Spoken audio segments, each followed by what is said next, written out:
Cooking is best when done in layers. We're not just going to throw things in the skillets. We're going to go ahead and do it one step at a time. First step, we're going to heat our skillet over medium-high heat for about 1 minute. In the meantime, let's season our chicken thighs with some kosher salt and some fresh cracked pepper. I like kosher salt because it's a thicker cut salt, so it's easier to control. And we're going to do both sides, so both sides taste good. Now to our hot skillet, we'll add our olive oil, swirl the coat well, and we'll add our chicken thighs. And when you put them in the pan, you want to make sure you put them in facing away from you so you don't splash that hot oil up on you.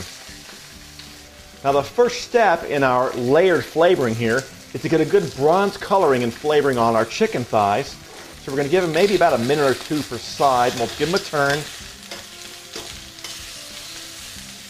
And then later on we're going to remove them from the pan, but they're not going to be cooked all the way through. We'll put them back in the pan later to finish the cooking process.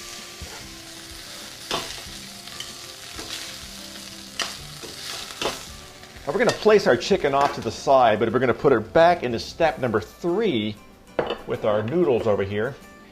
And then we'll take our garlic, add it to the pan, and add our mushrooms.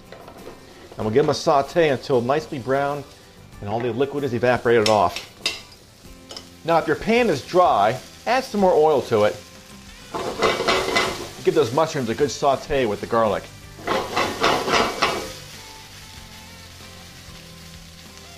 Now remember, we're using fresh mushrooms. Never rinse them in water, they'll turn to mush.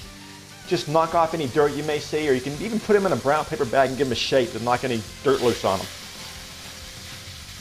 Next we'll add our white wine, and we'll let simmer for about 1 minute. Now it's very important you let that wine cook for 1 minute to reduce it, to really concentrate those flavors. Wow, you won't believe the aromas. The kitchen is full of people waiting to eat already. Let's add our chicken stock, our egg noodles.